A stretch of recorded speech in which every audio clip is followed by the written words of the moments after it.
Good evening and welcome to the first meeting of the 2025 to 26 season of lectures of the Bibliographical Society. A particular welcome to our online audience joining us on Zoom. And if I could ask those of you online to mute or switch off your cameras, this will improve the bandwidth for the lecture. This is the meeting at which we have the pleasure of hearing three brief presentations from some of the recipients of the Society's research grants. But before that, I have a couple of matters of business. At our AGM last month, I had the pleasure of thanking Dr. Karen Limper-Hertz for 9 years of devoted and hyper-efficient service as the Society's secretary. As the senior vice president of the Society, she is due to succeed me as president a year hence. Her secretarial shoes have been very capably filled by my colleague from Cambridge, Dr. Liam Sims. And before proceeding to the main business of this evening, I'd like to invite Dr. Sims to perform his first public duty as Honorary Secretary in reading the minutes of the last meeting. Thank you, Nicholas. So the seventh meeting of the 132nd season took place at the Society of Antiquaries, Burlington House, Piccadilly, London, and online via Zoom on Tuesday, the 20th of May, 2025. Dr. Nicholas Bell, President, was in the chair. After the minutes of the previous meeting had been read and signed, Dr. Bell introduced Professor Nicholas Pickwoad, who delivered the 2025 Homi and Feroz Randiria lecture on the subject of Entitled, the Choice, Purpose and Placing of Titles on Early Modern Bookbindings. When the meeting was open for discussion, the following took part: Mr. Matthew Haley, Professor Miriam Foote, and Mr. Stephen Tabor. Dr. Bell thanked Professor Pickwoad warmly for his paper. Thank you. Is it your wish that I sign these as an accurate record? Thank you.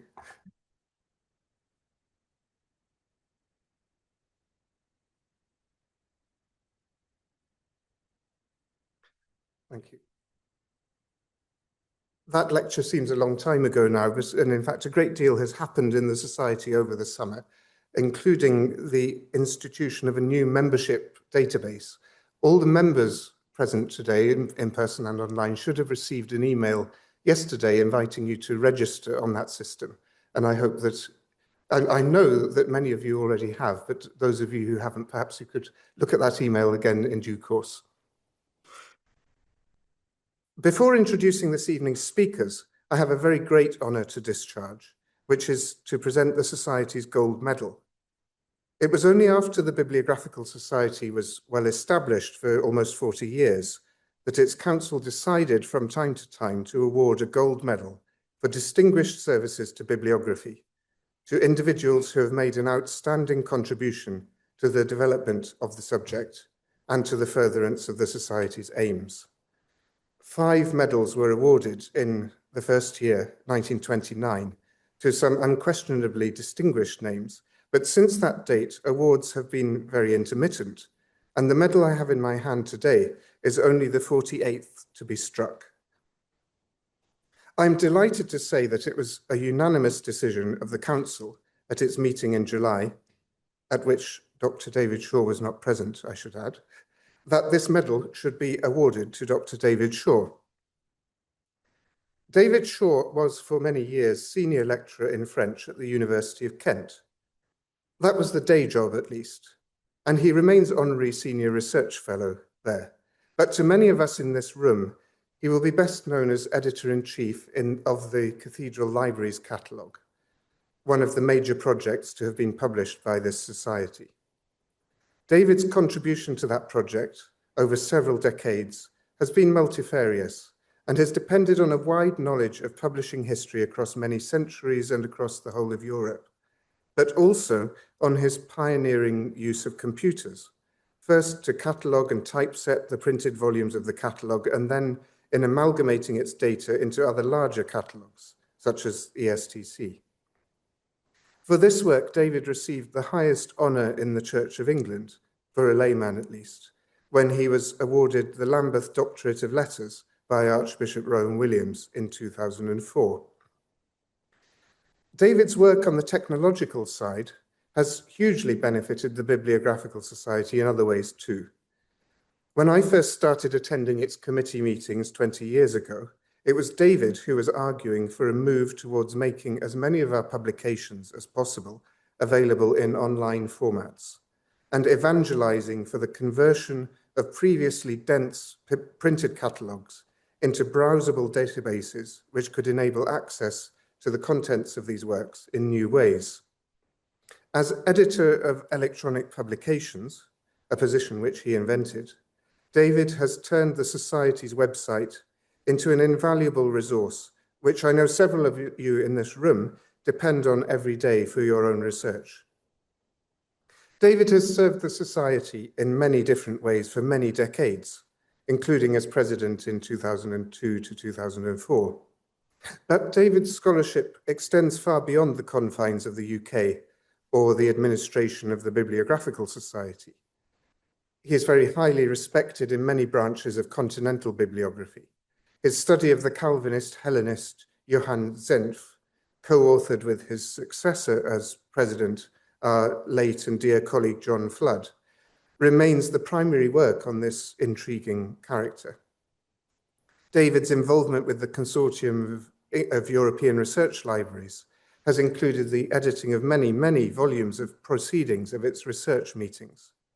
And I should finally mention his bibliography of editions of Juvenal up to 1600, which is well known to all working on the publication history of Juvenal, but has perhaps eluded the wider recognition which a monumental printed book might have received as a result of it being an iterative development online using semantic MediaWiki format. I commend this resource to all of you as a model for how to present a bibliographical resource in its most versatile and genuinely useful way. So without further ado, let me invite Dr. David Shaw to receive the Bibliographical Society's Gold Medal.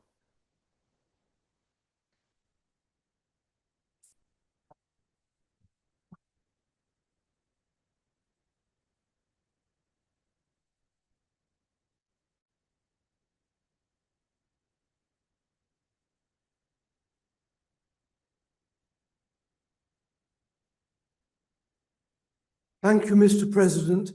It really shines. It's wonderful. And thank you for your history of the awarding of the medals, because I was going to start off my thanks by remembering those 48 predecessors. Many of us in the room will have our favorite names among them who've influenced what we've done, and in the recent decades have been here in the room and have been our friends and colleagues. I first encountered a Bibliographical Society gold medalist in the summer of 1966. I was just graduated in Latin and French from the University of Sheffield, and Professor Harold Lawton took me on as what was to be his last PhD student.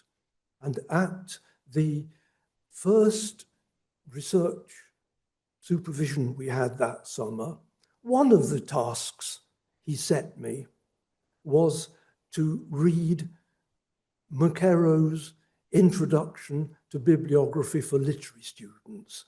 I was doing a PhD in 16th century French literature, but Harold Lawton, who had a history himself of that sort, wanted it to have a strong bibliographical history of printing element too. And there was no such introduction for French. So I made my acquaintance with R.B. Maquero, who got his gold medal in that first set in 1929. And I carried on reading gold medalists' work. I made the acquaintance of W.W. Gregg. I made the acquaintance at first through print of many of those other early ones. And it's been a wonderful, wonderful history.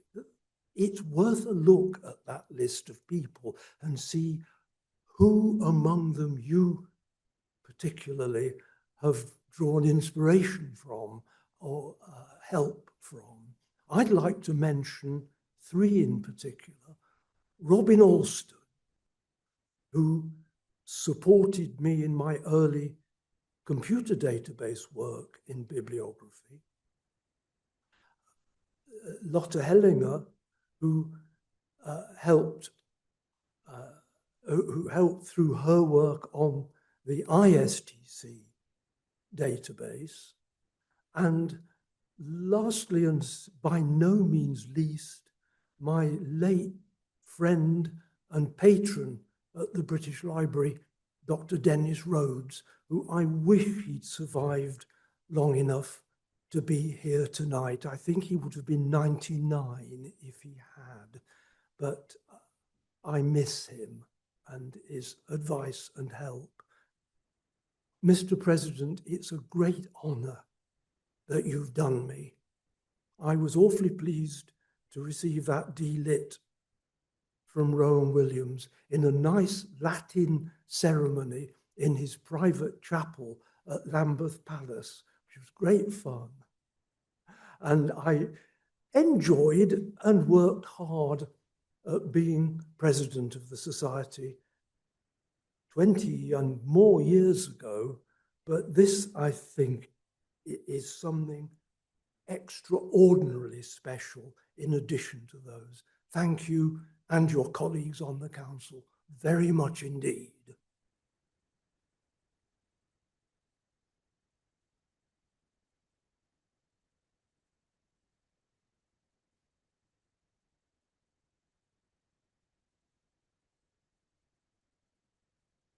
Thank you, David.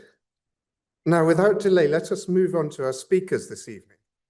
And as has become the custom for this first meeting of the new academic year, we're delighted to welcome three speakers to give shorter presentations arising from research they have undertaken earlier in this year, enabled by grants awarded by the Bibliographical Society. I'll briefly introduce each of them and look forward to hearing from Christian Algar and Xinyi Wen shortly. But first, we're very pleased to welcome Elvira Miceli, who was granted the Fulken and Madden Award for her work on the Liber ad honorem Augusti in the context of the visual culture of the Kingdom of Sicily under the Norman and later dynasties.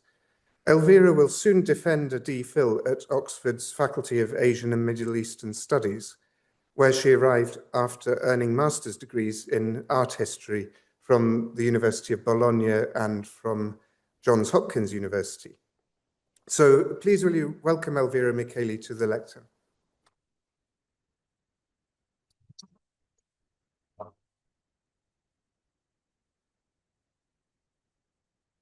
You can hear me well? I beg forgiveness, the talk clock's in at 16 minutes.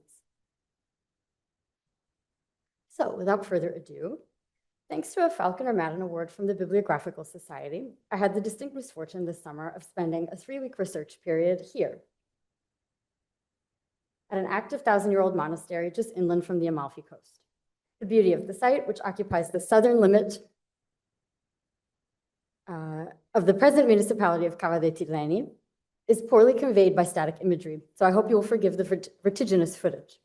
My basic task was to acquaint myself with the Abbey's medieval archive, the largest still in situ in southern Italy. If the underpublished Cava scrolls, more than 15,000 in total, are daunting enough, my goal in studying them, the subject of a postdoctoral project I'm now developing, poses its own challenge. I seek to clarify, or rather continue to clarify, the elusive production context of the modestly sized, but richly illustrated Liber ad honorem Augusti, the codex at the heart of my doctorate, and one of the most important South Italian manuscripts to survive from the 12th century. At stake, I believe, is our wider understanding of a transformative period in medieval bookmaking, both regionally and across Europe. This evening, I would like to sketch the avenues of inquiry I'm pursuing with the help of my work at Cava. Avenues based on the form of the documents I surveyed as much as their content. First, a few more words on the topographical setting of this work. Traditionally believed to have taken shape in 1011, the Abbey of the Holy Trinity of Cava actually seems to have existed as a fledgling eremitic community from a date closer to 1025, the year its presence was confirmed by a privilege granted to its founder, Alfarius. I note as a curiosity that this privilege takes center stage in an ongoing exhibition of early Cava charters in honor of the monastery's millenary. Adopting the Benedictine rule in the 1060s, the abbey came to enjoy extraordinary favor from the Norman aristocracy that took over southern Italy in the 11th century. By the mid-12th, it was already among the wealthiest monasteries, both manorially and in number of ecclesiastical dependencies, of what had then become the Norman kingdom of Sicily. Out of the abbey grew Cava the town, the modern extent of which is marked in red on a map that, for reference, shows it mainly in relation to Naples. But while Cava became a prosperous commercial center by the 14th century, the medieval abbey's real point of reference, about 10 kilometers to the southeast, was always Salerno, earlier the capital of a Lombard principality and later the chief Norman stronghold on the Italian peninsula. It was the Lombard prince Guaimar III of Salerno who granted the monastery the 1025 privilege, sealing it with his image. And while the monastery owned territory as far as the Adriatic side of southern Italy, its property and dependencies were concentrated in Salerno and its hinterlands. Most of the documents in the predominantly Latin Cava archive, which was officially taken over by the Italian government in the 19th century, were therefore redacted in this area, providing an unparalleled source of information on local medieval life.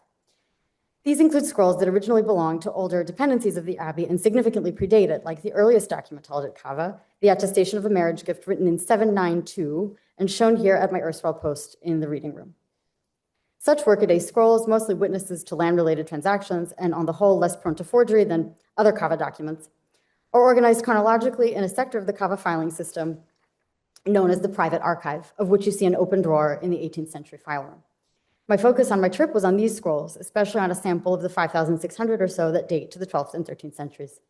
The private documents from this period have attracted exceedingly sparse critical interest, in part because the Codex Diplomaticus Cavensis, the originally 19th century project to edit the Cava archive, does not cover them. Next, an overview of the Liber ad honorem Augusti, my earlier work on it, and the book's prospective connection to the Cava scrolls. Finished around 1196 and held at the Bern Municipal Library since its founding in 1634, the Liber is the sole known manuscript, and almost certainly the first ever, of a celebratory epic account in Latin of what was then the very recent end of Norman rule in Sicily, that is, the conquest of the realm in the early 1190s by the Holy Roman Emperor Henry VI of Hohenstaufen. This makes the book one of the earliest extant examples of illustrated secular narrative from the region, as well as a rare contemporary perspective on the events it recounts. Its distinctions do not end here. Its format of sections of verse and corresponding paintings that face each other across the opening, exemplified on the screen by the dedication pages, is virtually unprecedented. Furthermore, and as I was able to argue in detail early in my DPhil, Peter of Abely, the author of the poem, personally supervised the execution of the codex by a now anonymous scribal and artistic team. In the dedication miniature, he presents the Liber directly to Henry VI, its dedicatee. While historians have appreciated Peter's poem, however, book and art scholars have struggled to describe the Liber according to conventional categories like center of origin, thus making limited headway on greater questions, like why it appeared in its particular form. My doctorate, rooted in a much-needed codicological reconsideration of the manuscript, began redressing this problem. One of my most consequential findings was that the book is likely to have been made not in the former Norman capital of Palermo or in the South Italian following of the itinerant Henry VI, as has been superficially argued, but in Campania, reasonably in the area of none other than Salerno. To construct this case, I first took into account circumstantial factors like the suggestion that Peter of Abely, present throughout the assembly, never ventured all that far from his native town, Abely, located in the southern Salernitan hinterland. Ultimately, the Liber's verses also yielded relevant results. While the poem does initially read as a story about the grand sweep of the Hohenstaufen conquest, it became evident that scholars have underestimated its investment in Salernitan politics, particularly in the fate of the city's imperialist contingent, whose loyalty to Henry VI Peter champions. This bias goes a long way toward explaining the attention lavished by the author on developments like the capture of the Empress Constance of Hauteville by Salerno's anti-imperial forces, seen here on an opening that even insists on built features of the city like its cathedral. It does seem that the Liber is not simply informed by the local political concerns of its poet, but determined by them. In other words, that one of its purposes was to encourage the emperor, in the delicate aftermath of the conquest, to look favorably on the Salernitan faction to which Peter must have belonged. But if this realization already made Salerno the most logical hypothesis for the book's place of production, I was spurred to take a new look at the poem by the iconography, artistic style, and palaeography of the codex, each of which supports a companion localization when considered systematically. Tonight, I will focus on the scripts, as they are what first brought me into contact with Cava. This initial contact was, in fact, not with the Abbey's archive, but with its contiguous library, also in Italian state custody since the 19th century. It was in the library, or rather its digitized collection, that I identified the best comparisons of which I am aware for the 2 calligraphic hands that entered the majority of the Liber's text. These comparisons, of which a page is on the screen, consist of 4 manuscripts, all theological miscellanies similar in dimensions to the Bern Codex, that were probably copied and painted at the monastery or else locally in the late 12th or early 13th century. Not only the rough period of the Liber's assembly, that is, but also the moment of the abbey's greatest influence.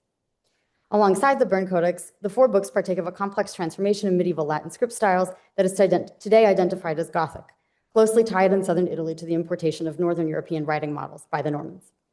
Though it is not possible this evening to thoroughly discuss the graphological juxtapositions I will show, I hope the one you now see suffices to hint at the similarities between the Cava group and the Liber, especially in the initials.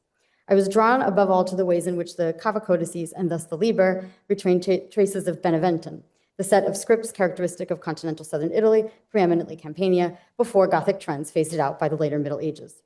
My conclusion was not, of course, that the Bern manuscript was made at Cava, but that the scribes of the Liber and those of the Cava group shared palaeographic models typical of the region of the monastery. Broadly, it is these models that I wish to continue examining through the archive's local documents, which, while tendentially distinct from local books in the details of their script styles, observe the same general transition from Beneventan to Gothic. Now, finally, more on what I seek from these scrolls and have so far uncovered in them. A deeper finding of my study of the Bern Codex has been that much of the challenge of reconsidering it stems from larger scale developments in writing practice in the culturally explosive 12th and 13th centuries. The first, as I have suggested, first of 3 developments, as I've suggested, was the development of Gothic scripts, known for their efficiency and legibility. The second was an increasing distinction between calligraphy and the cursive forms intended for more private use. The third was the rise of secular, or more precisely, extra-monastic bookmaking. The Liber certainly exemplifies 2 of these processes. Besides early Gothic calligraphy, it contains contemporary revisions and additions in a related, but more cursive script that I believe must have issued from the quill of Peter of Abel himself, who would not have been expected to train in bookhand.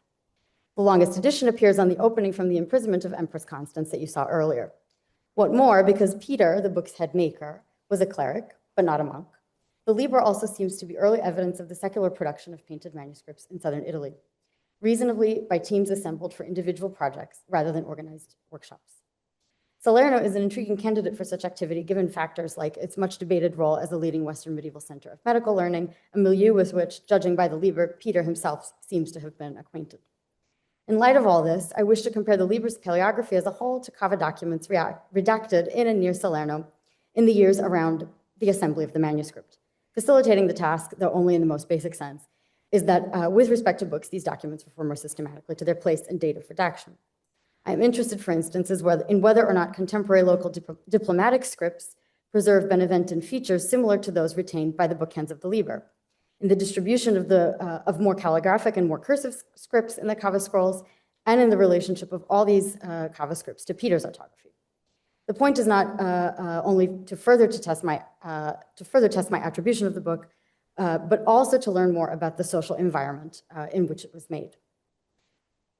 I therefore spent the better part of my time at Cava carefully photographing and beginning to analyze a sample of 80 private documents that span the 12th and 13th centuries, but are concentrated around the turn of the latter. They include 3 for each year of the decade, the 1190s, in which the Liber appeared. To my knowledge, no member of the sample has been published beyond the index I used to call up the scrolls, which is not readily available outside Cava and identifies each item only by a Latin summary of its contents, dating to the archive's early modern reorganization. Since this did not always make it easy to determine where a given scroll was redacted, I called up half of the documents because I believe them to be local and half at random, relying on the commonplace that most of the documents are, after all, local, and desiring, if possible, to see how non-local documents compared. So far, my most concrete discoveries concern Peter's orthography. To contextualize these briefly, I begin from the current slide, which also shows how I managed to hold the often tenacious scrolls unwound and unobstructed with the tools allowed by the archive. Featured is an act of lease from 1136 that exemplifies the form of notarial documents issued in the city of Salerno since the 11th century. This type of scroll makes up about half of my sample. Horizontal in format and dominated by the subscription of the presiding judge in the otherwise empty bottom third or half, these scrolls refer to their composition with a distinctive closing formula that I have excerpted, which orders the notary to perform his task. The fundamental consistency of these documents, down to the heavily abbreviated notarial Beneventan, is evident when The lease from 1136 is compared to one from 1195, right around the time of the Liber's production. Indeed, scholars have summarily insisted on the conservative, almost corporative nature of Salerno notarial practice until well into the 13th century, including the more reluctant and faint adoption of Gothic forms there than in nearby centers with less developed diplomatic traditions. I was somewhat surprised to find then that the Salerno of the 1190s could also produce documents like this next act of lease, written in an early Gothic script that compares well to Peter's interventions in the Liber in several respects. Basic letter formation exemplified by the distinctive hooked ends shown above, patterns of variation, among them the alteration between open and closed G shown at center, abbreviations including, as shown below, 2 horizontal superscript lines in place of the endings of common words. I was also struck by a small but significant group of 4 documents, all from the turn of the 13th century and all in variations of a relatively cursive Gothic script that appear to have been redacted in Salerno, but not by professional notaries. Besides testifying to transactions that are not land-related, they exhibit a noteworthy consistency between the hand of the redactor and the hands of the witnesses whose signatures legitimate the deal in lieu of a judge. One of these scrolls, the Act of Adoption you now see, includes a subscription that rhymes strongly with Peter's in the Liber. Such findings warrant the limited conclusion that Peter's autography is consistent with the hands of individuals active around Salerno in his day.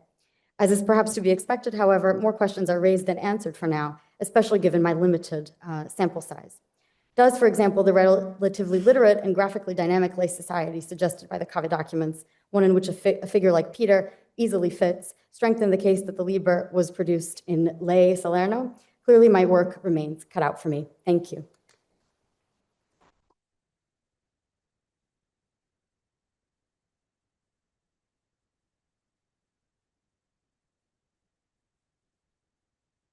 Thank you very much, Elvira. In order to keep to time, I suggest that we keep all questions until the end of the 3 presentations, and therefore we should move swiftly on to our second speaker this evening, Christian Algar, who was awarded the Society's Fredson Bowers Award for his work on the project he'll be presenting today. Christian worked in Fleet Street before moving to the British Library's newspapers, and has for many years been working with the British Library's early printed and rare books collections as a reference specialist and as a curator of printed heritage collections. Probably many in this room will have been the beneficiaries of his helpful advice in the rare books and music reading room, as I certainly have over the years. One of the more obscure collectors whose works are well represented in the British Library is John Bellingham Inglis, who I was looking earlier today at two auction catalogues of his library in 1826 and another sold by his family in 1900, both of which the British Library made several significant acquisitions. And I, for one, will be fascinated to hear more about this intriguing figure in the history of book collecting. So, Christian, the floor is yours.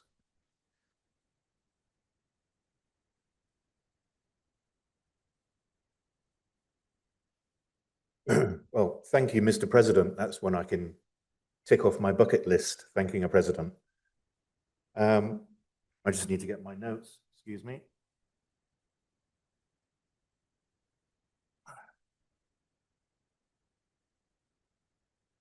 So I'd like to start by saying thank you to the committee members of the Bibliographic Society for supporting my research and facilitating this platform for its meditation and discussion. And thank you for people who've turned up in person and the people who are watching online and the people who may watch this on playback. I'm going to be talking about John Bellingham Inglis. I say Inglis, who says Ingles? The Scottish. I'm Cornish. There's really only time to give a real quick skip through what are quite expansive, substantial and emotional issues and material.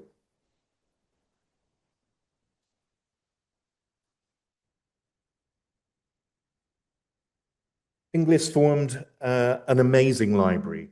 He was a collector of early printed, rare and curious books. He was also a linguist, translator, a typophile, iconophile, a scholar, a savant, and a slave owner. We all love the nuts and bolts of bibliography and book history, identifying, tracing, listing, analyzing books, texts, authors, and editions. I think it's encouraging for the developing and progressing of book history that we are now having more and more attention being turned to the social circumstances that surround the world of rare and curious books. And this here is a kind of summary slide with what is possibly an image of John Bellingham Inglis. There's no known likeness that exists, but I did find this in a copy of Bibliographical, which is a medieval text by Richard de Bury, and which Inglis was the first to translate into English, published in 1832. This is a copy that's in the University of Toronto, and I'm curious and suspect that this actually, a book being very, very close to his heart, might contain this photographic likeness of Inglis himself.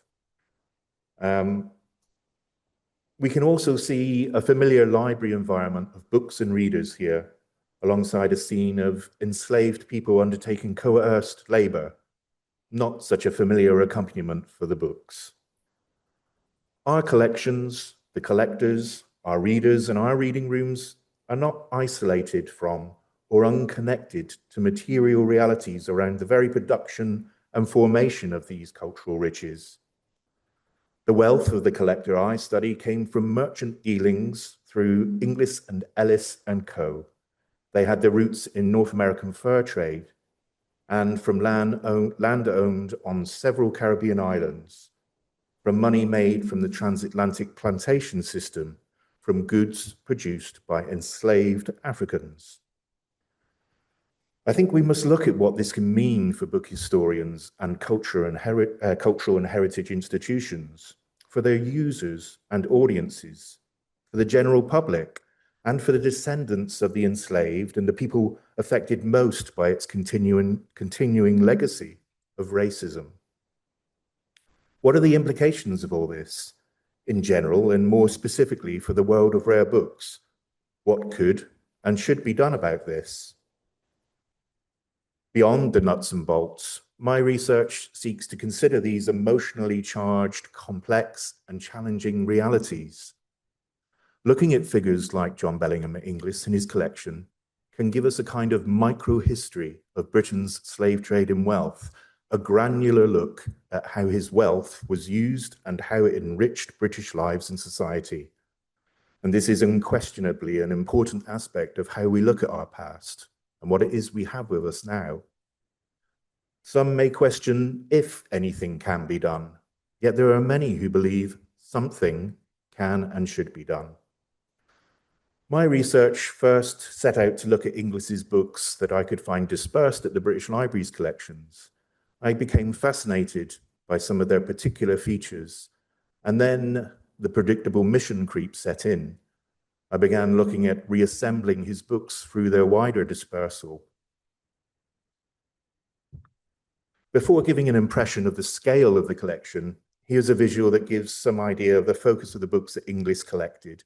And we can see quite clearly that he was interested in the earliest presses, the invention and origins of printing in Europe, the assembling, dissemination, and transmission of texts, classical, medieval, scholastic, humanist, and progressive thought. He was interested broadly in human thought, in philosophy, in theology, and in translations in particular, and the use of language. He was interested in religious organization, its authority, and he was interested in difference and persecution. He was particularly interested, of course, in the books from the presses of Germany, the Low Countries, Italy, and France. And you might spot two smaller little words there. He was also interested in wine and horses. So something about the scale of Inglis's collection. Nicholas just mentioned just now that he'd been looking at sale catalogues from 1826 and 1900. And we can see here that two sales in 1826 marked early sales in his life, his long life. And these were really forced by bankruptcy. So there's a sale of plays, and then the larger principal part of his library. There's also maybe a second, we could think of as a second part of his collection, which is post 1826, and they were sold in 1871, the year after his death, and then the remainder of them by his son Cornelius, Dr. Cornelius Inglis, in 1900. I've been able to identify well over 5,000 books that belong to his collection, around 800 incunabula, and you can see there right down the bottom that there are probably 2/3 of his collection date from the 16th to 18th century. So very, very prominent early printed collections. So there's an additional draw to Inglis's books, something that makes him special, noteworthy, interesting to look at. And that's that Inglis really interacted deeply with his books. He embellished them. He often wrote annotations. He wrote bibliographical notes in his books. But it's this peculiar mania, as the bibliographer Seymour de Ricci called it, of carefully cutting out and pasting engravings, scraps and drawings into the mostly paste downs and end papers of his books. I really think that this is possibly the most intimate interaction that I've seen between a book owner and his books. And here's a picture of Seymour de Ricci. I think it might be unpublished. This is something that I found recently at the Bern in Paris, and it's at the beginning of a bundle of slips of paper, which he kept a bibliography of all of his own writings. Now, in his well-known English Collectors of Books and Manuscripts, Seymour de Ricci discussed how Inglis's books could be identified, and beyond what we might think of as normal and usual and common clues, he highlights the peculiar mania of cutting out engravings. And he goes on to say that he did this regardless of them being in any way suitable. I was quite surprised to find myself feeling a bit piqued about that comment, and worth investigating. It's a belief that's been perpetuated throughout ever since he published that and said that. Most book sale catalogs, if they have something of Inglis's, will describe describe this peculiar mania. The British Library was fortunate to buy an example of something that was almost certainly owned by and made by Inglis, and it was identified through this kind of habit of cutting out engravings, and it was also noticed by the binding of W. Pratt, who commonly routinely bound Inglis's books.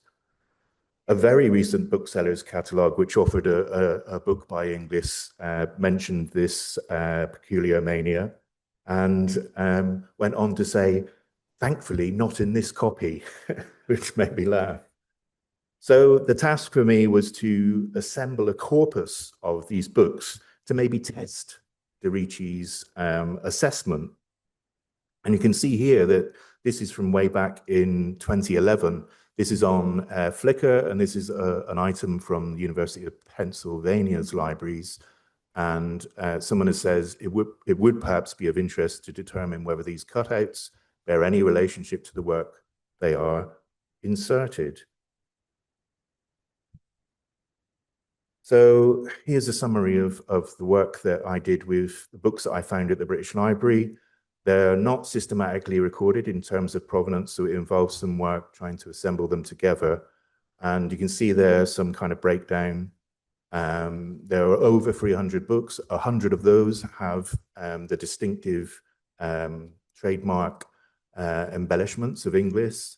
Once again, you can see that early printed books are the lion's share.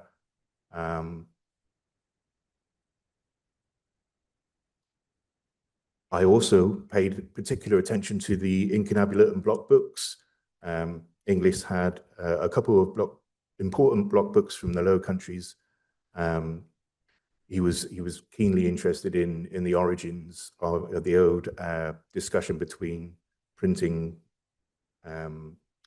beginning in Germany or in the Low Countries, which when we look at it all now can be quite amusing, but was very keenly, of course, discussed and contested early in Inglis's life.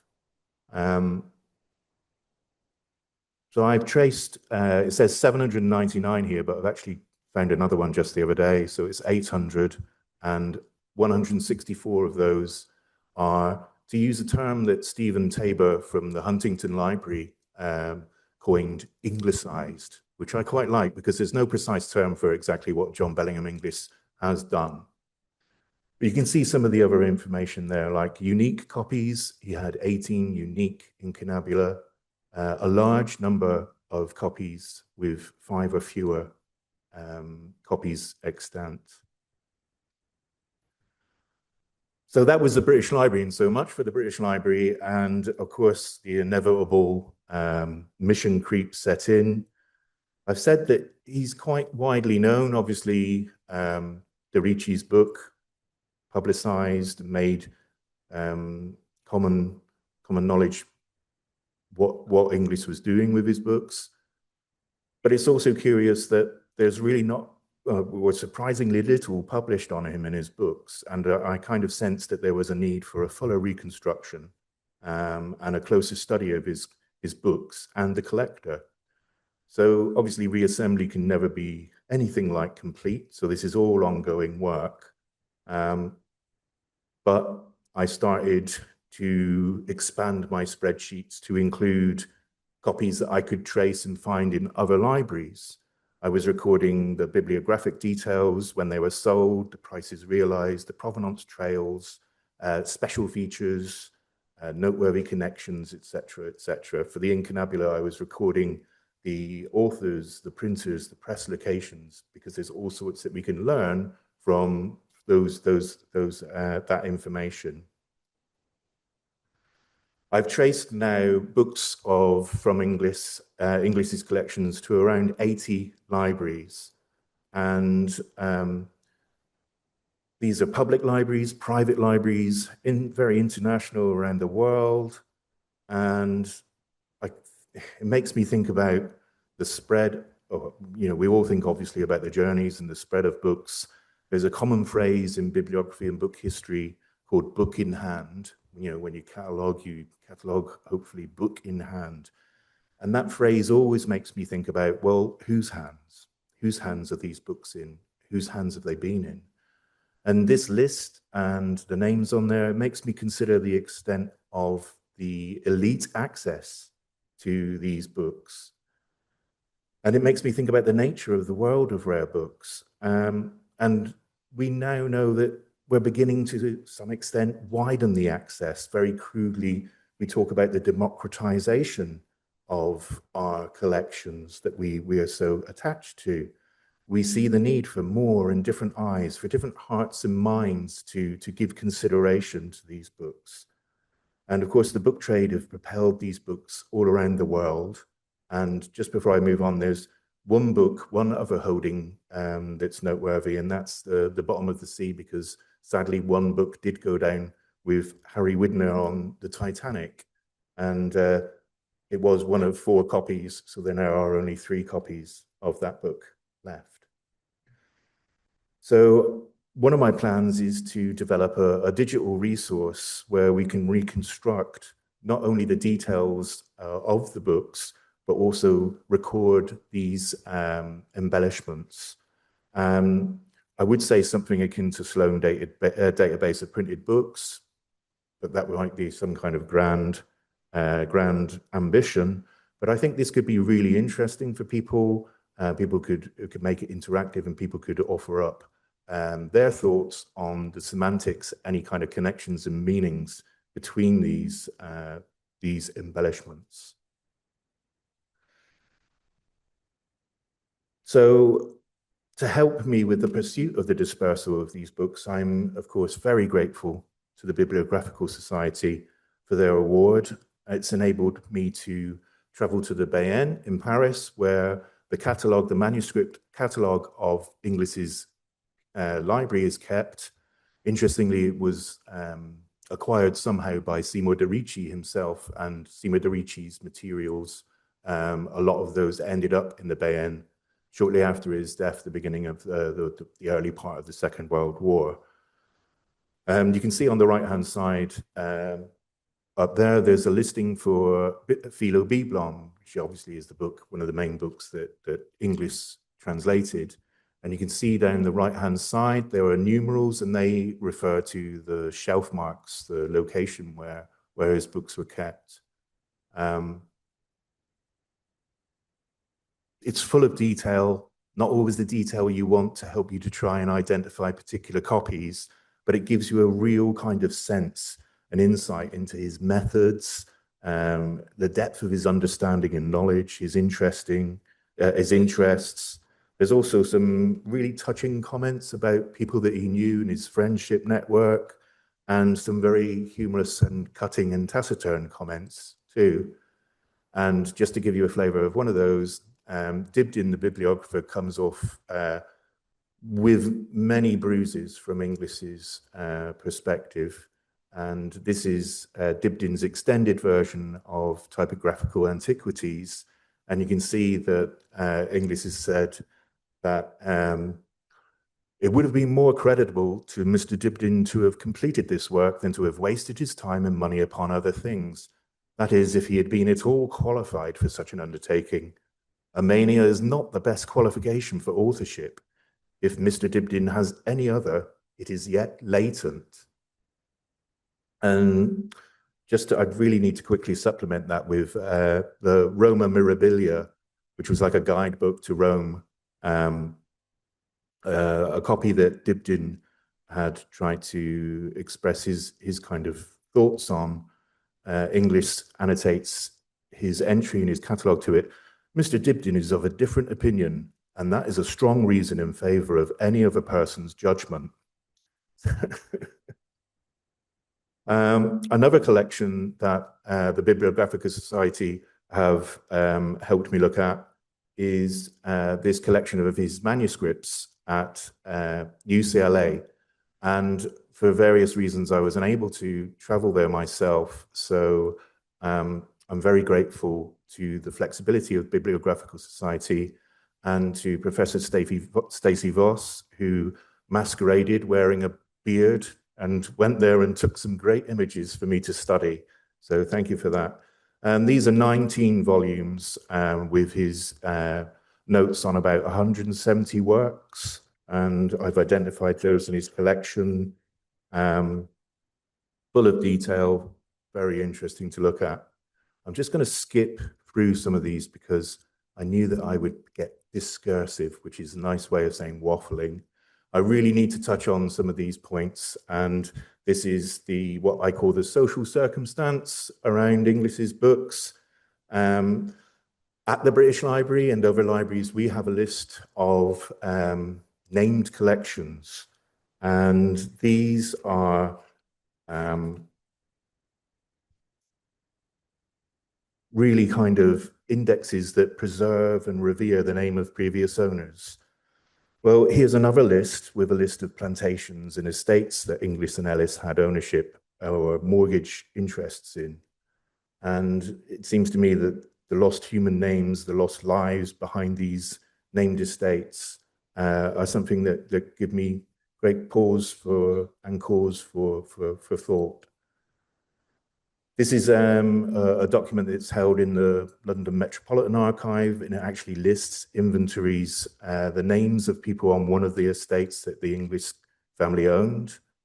Here's a nice little juxtaposition, well, I say nice, a sobering juxtaposition between a book sale catalogue and which lists books and the names of the buyers and the price, and then it's alongside the list of the enslaved on one of their estates. And you can see down the bottom there, by the seal, John Bellingham Inglis's signature. This is from an archive document in the British Library, listing information about 392 slaves on enslaved people on a Jamaican plantation, and estimates that there worth an average of £21 per head. There are several books which have fetched around that figure in his sales. Here's one that's now in the University of Glasgow, sold in 1900 by Southerlands. That's the price of one average enslaved person. I just very quickly, and sorry for going over here, I just need to round this off in terms of some of its wider context. I'll be quick. I need to pay tribute to this amazing database and work done by the Legacies of British Slavery at the UCL. You can see there the extent of the details of the financial involvement of Inglis. This is something that I'll finish with now, and it may look very simplistic, but this is the circular relationship of Inglis's books situated in the kind of social relations. And you can see there how we start with the enslaved people taken from Africa and the produce from Caribbean, mostly Caribbean islands. It's transit through English and British shipping and trade, and then its consumption and its profit through people in Britain and Europe. I will leave it there because I've gone over, and I am sorry because I did time this several times, but I do waffle. Thanks very much.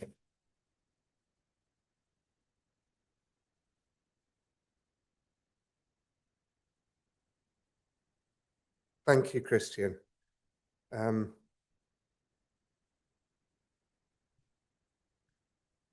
just move this on to, will it go straight onto the next one?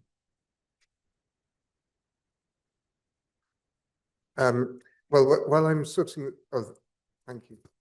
Let me, while doing this, introduce our final speaker this evening, who's Xinyi Wen, who was awarded this, thank you, who was awarded the Society's Panzer Scholarship in memory of another gold medalist, Kitsi Panzer.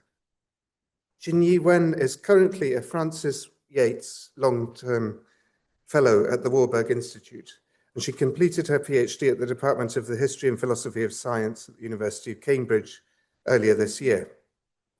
Her thesis examines the doctrine of signatures in early modern medicine, an idea claiming that plants that look like human body parts could cure those body parts, which is very intriguing, but we're not going to hear about that this evening.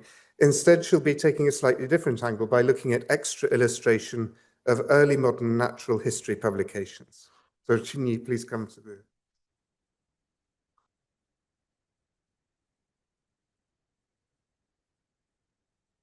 Thank you. Thank you so much for the kind introduction and for inviting me here, and especially for funding my project, which involves a lot of travels to a lot of libraries to flip every book, to look at the extra illustrations that nobody knows were there.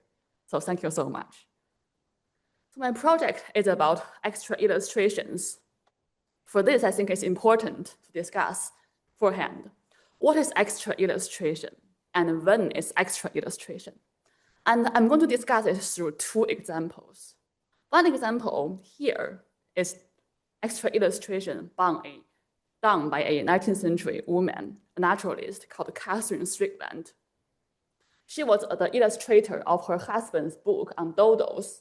And what she did here was to copy this lithograph an early modern image of a dodo from the book of Carol's Clusive Exoticorum, and then extra illustrated a copy in a proof copy of her husband's book.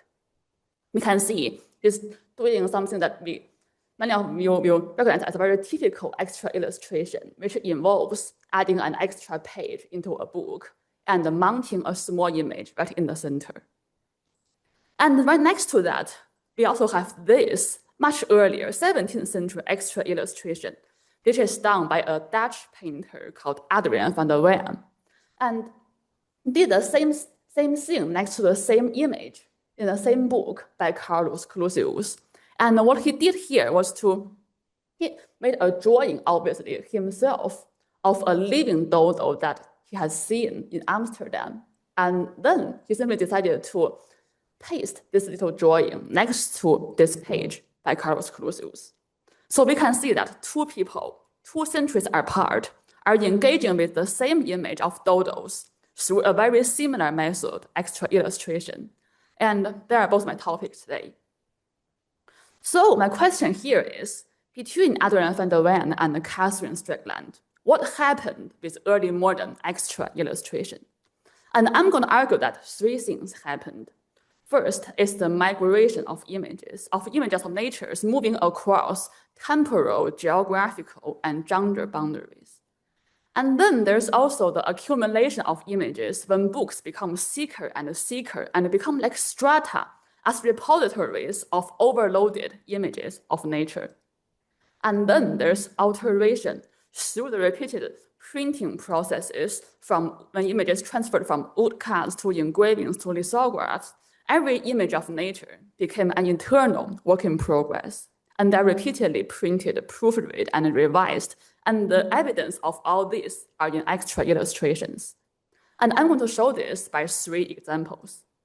The first example here is something I discovered purely by accident in Oxford. You'll see when you flip through, this is a dictionary of botany published by an Oxford botanist called William Hall in the 1650s. And when you flip through this copy, which is the author's copy, you'll see, wow, there's an image pasted into there. So feel free to have a guess, where do you think this image is from and when do you think it's from, right? I had many wrong guesses before I arrived at the conclusion. And turns out this image is from Conrad Gessner, whom I'm sure many of you know about. You see, this is a manuscript from Conrad Gessner's unpublished manuscript for his in-progress book, Historia Plantarum, which is currently preserved in Germany. And we can see how identical the 2 images look like. So obviously, the 2 images share the same source, right? But here's the question.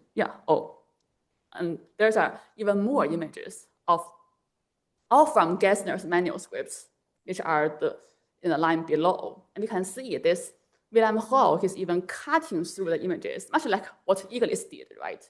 Cutting across the contours of these images and pasting them into the book. And some of them you can see are maybe earlier or later versions of Gessner's images. So here's the questions, right? Why are there Gessner's drawings in Oxford? How did they arrive there? There has been quite a complex route of circulation from Zurich to Oxford. So one thing we need to know about Gessner is that Gessner often created many copies of the same images, which are usually done by different artists that either by himself or by different artists that he appointed. As shown, this is already argued by Folke Edmond and Sachiko Kusukawa. As we have shown here, we know here, the 3 images are basically from presumably the same squilla, same shrimp, but they're done in different styles, in different manners. And this is where I find that copies and originals, those concepts are always blurred in Gessner's manuscripts. We don't know which is the original, which is the copy, right? Which one is first, which one is second. And this is also a condition to which Gessner's image can arrive in Oxford. We can see, whereas Gessner has many copies of the same image, one specific set of them traveled to England through the herbalist Thomas Penny, who brought those botanical manuscripts to England after Gessner's death. And then, after Penny's death, some of this manuscript came to physician Peter Turner, and through Turner, acquired by William Hall. We can see this little curious drawing here. This is actually Penny's own drawing instead of Gessner's, and they're all mixed up in the same pile and acquired by William Hall and extra illustrated in the same book, right? So why is William Hall collecting all those images? We can tell from here that he's probably in search of the best images, and he made a little note in one of the teachers saying that haec effigies preferenda, this image is preferred. And preferred compared to what, right?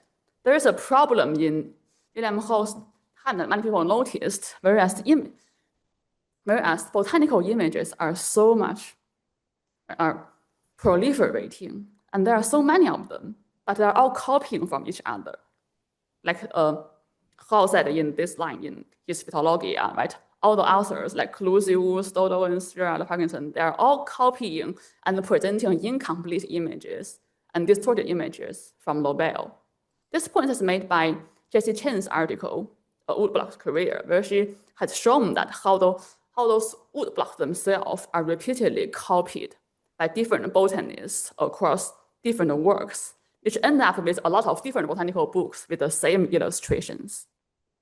This is why Hall feel like I need more and better illustrations, such as Gessner's. And this problem is also recognized by his contemporary herbalist, who simply chose to not use illustrations.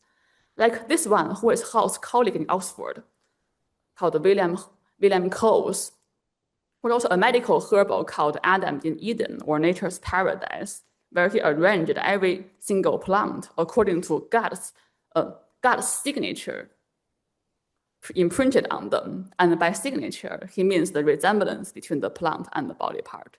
He created this as a manual for people to learn about herbs and medicine. So, and he chose to not do any illustrations in there because he believed that the cuts always take so much room and render their books so much more abundantly dear, expensive. Yet the images themselves are always inferior to the earlier ones, like Martiolus or Dioscorides, and they are so small and always placed wrongly. This is why he chose to not include any illustrations. However, whereas the author does not illustrate, the reader really extra illustrate. You can see from this copy in Oxford, right, where the reader is really pasting all sorts of images, basically collected from Dodoens and many other authors, and coloring them and cutting them and sometimes drawing them and pasting them into the same volume. There are around more than 120 drawings and extra illustrations in total in this single volume. Some of them, as we can see, are just cutting out the whole page, like this one. It's from actually a book from a century ago by William Turner, a new herbal. So we can see how images from a century ago is moving so far in this mid-17th century book. And in the same way, there is also, see, in the English style, right? An image cut according to their contour, also from Turner, and this is a squilla. And there are even more drawings in this book, which are basically very small marginal drawings. And they are all copied from this book, John Parkinson's Paradisi in Sola Paradisus Terrestris, which is a book about garden flowers, like roses and everything else. So we can see this reader really extra illustrates when the author doesn't even want to illustrate. So why is this reader doing this, right? There are some reasons that we can probably tell from this volume. One reason is devotional. As I said, this book itself is about God's signatures on plants. And this extra illustrator also includes some excerpts from local sermons into this book. So probably he has a devotional purpose in mind. And of course, it's a drawing practice for him, since he did so many drawings on the margins and they're all over the place. And also, there's a purpose of botanical identification in there, since the species are matching. At least they're trying to match every species, their illustrations, with the interest. So we can see there are really many things extra illustrations can do. So back to the printing press, the central question. As we can see there, extra illustrations in natural history often drew on duplicates, especially duplicate image of one certain plant, one certain animal, or other natural thing, right? Either you make a copy yourself, or you collect many copies of the same plant to determine the best one. And this process, I argue, is much relevant to the printing press. The printing press both shaped and was shaped by this proliferation of images of nature. We can see from an even more intriguing example, which is the proof copy of naturalist Martin Lister's book on shells, which is extra illustrated by his daughters, Suzanne and Anne, currently in Oxford. As we can see here, right, there are basically there can be like three duplicate images of the same shell in the same volume. You'll see on the left-hand side, there are original drawings made by Suzanne and Anne. And in the middle, the blue papers, there are some earlier proofs. And on the right, those are the final versions printed. And how are they made, right? If you really compare the actual engraved copper plates to the drafts in the middle, you will see that whereas the blue paper in the middle, you can see from the traces, the borderline there, from the dent resulted from the pressing of a copper plate. You can see that this is printed from a much larger plate, the same size as the size of the blue paper. Whereas now the surviving plates are much smaller, right? Smaller than the in-progress proof copy. So we can deduce that this copper plate was probably cut by half, and the other half is used for probably other plates right after printing this blue image. So we can see how extra illustrations are showing us how copper plates and prints are actually made in progress. And back to the first example I've shown today, right? This kind of practice where you insert your in-progress copies of images into the book is still very much present even in the 19th century when Catherine Strickland was trying to make a lithograph of doodles and printing them version after version to determine which is the best. So to conclude, right? How and why early modern naturalists extra illustrate? There are obviously many reasons. First, obviously for the sake of printing. And then many of them are comparing and searching for better images. And there are obviously devotional and artistic and epistemic motivations behind them. Through this, the extra illustration went through a progress of migration across time and across places, accumulation in a single volume, and alteration, repeatedly changed and printed and changed. And all of them are mediated by the printing press. So to conclude, the story of extra illustration is the story about the central role of readership in the circulation of images. And that's it. Thank you very much.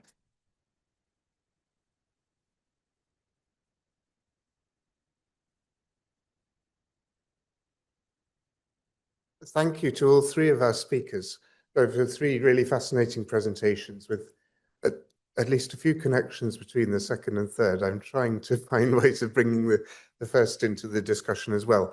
But I'm also aware that we've overrun our time which was probably inevitable with 5 speeches in the time of 3, which are normally in the time of 1.